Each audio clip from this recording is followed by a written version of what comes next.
আসসালামু আলাইকুম। এখন বলবো ভূতের গল্প খণ্ড 1।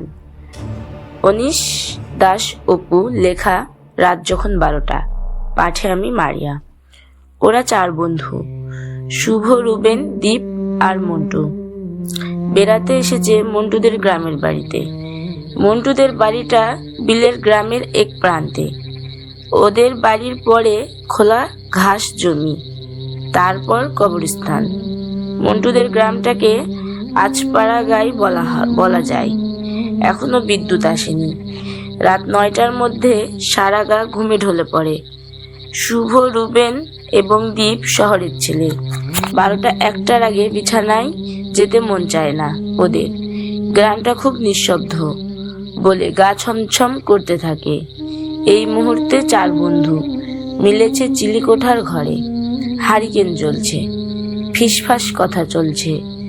শুভ চিলিকোঠার ছোট জানালা দিয়ে মাথা গলিয়ে বাইরেটা একবার দেখলো। ওই দেখ পুরনো গরুস্থানটা, এখান থেকে পরিষ্কার দেখা যাচ্ছে, বলল মন্টু। চাঁদের আলোয় কেমন একটা ভৌতিক লাগছে।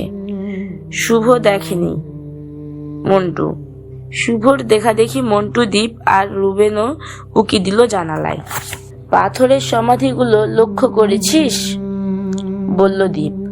চাঁদের আলোয় ধপধপ করছে, কঙ্কালের মতো।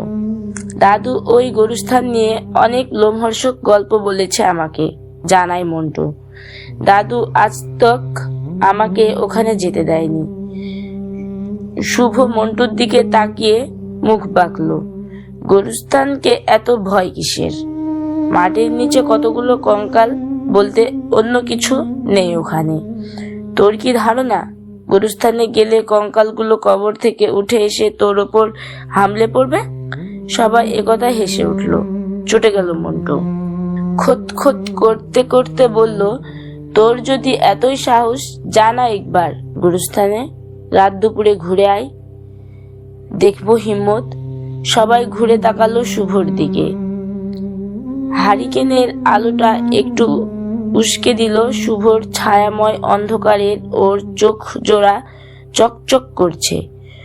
অদ্ভুত হাসি ফুটল ঠোঁটে। বলল, গরুস্থানে যাওয়া আমার জন্য কোনো ব্যাপারই না। কখন যেতে হবে বল, পারলে আজ রাতেই যাই। রাত ঠিক 12টা। রীতিমতো চ্যালেঞ্জ ছুড়ে বসলো মন্টু।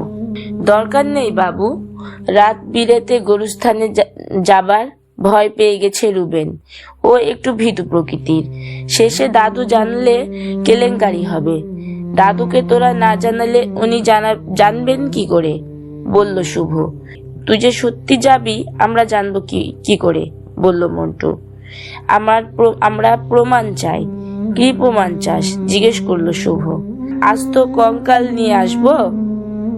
আমার মাথায় একটা বুদ্ধি এসেছে, এতক্ষণে কথা বলল স্বল্পভাষী দীপ। গরুস্থানের মাঝখানে একটা বার্চ গাছ আছে, দেখতে পাচ্ছিস সবাই? ওই গ্রামের মধ্যে ওটা একমাত্র বার্চ গাছ। শুভ যদি ওই গাছের একটা ডাল ভেঙে নিয়ে আসতে পারে, তাহলেই বুঝবো ও গরুস্থানে গিয়েছিল। বেশ, তাই হবে, বলল শুভ। তাহলে আজ রাত 12টায়, বলল মন্টু। রাত 12টা। মাথা ঝাঁকালো শুভ। যাস নে, কাঁদো কাঁদো গলায় রুবেন বলল। দরকার কি বাপু এত রাতে গরুস্থানে যাবার? চিন্তা করিস না, বলল শুভ। তোরা এখানেই থাকবি। আমি এত রাত দুপুরে যে গরুস্থানে যেতে ভয় পাই না তা প্রমাণ করেই ছাড়বো। রাত 12:15টার সময় জ্যাকেট গায়ে গলিয়ে মন্টুদের বাড়ি থেকে বেরিয়ে এলো শুভ। অক্টোবরের শেষ, ঢাকায় এখনো শীত পড়েনি, কিন্তু এখানে হিম বাতাসে গায়ে কাঁপুনি উঠে গেল শুভর। গরুস্থানে যাবার একটা শর্টকাট রাস্তা আছে, গির্জার পাশ দিয়ে মন্টুদের গ্রাম। খ্রিস্টানদের সংখ্যায় বেশি, আর গির্জাটা প্রায় 200 বছরের পুরনো। গির্জার পাশ দিয়ে হেঁটে যাচ্ছে শুভ। হঠাৎ টাওয়ারের ঘড়িটা গম্ভীর আওয়াজ বাজতে শুরু করলো। রাত নিঃশব্দ, চূর্ণ বিচূর্ণ হয়ে গেল ঘন্টার ধ্বনির শব্দে। 1, 2, 3 একটানা বেজে চলল ঘন্টা। ঢং ঢং ঢং। শুভ শুভ গুনল 9, 10, 11, 12। থেমে গেল ঘন্টার ধ্বনি। শুভর সমস্ত শরীর কেমন জানি ঝাঁকি খেয়ে উঠল। ঘন্টার ধ্বনি ওর স্নায়ুর উপর একটা চাপ সৃষ্টি করেছে, বিশেষ করে এখন মাঝরাত। ব্যাপারটা উপলব্ধি করার পর একটু ভয় করছে ওর। গির্জার পাথরের দেওয়ালের পাশ দিয়ে হনহন করে এগুলো শুভ। দেওয়ালের শেষ মাথায় লোহার ছোট্ট একটা বেড়া খ্রিস্টানদের গোরস্থানকে ঘিরে রেখেছে চারপাশ থেকে। গেটের দিকে এগোচ্ছে শুভ।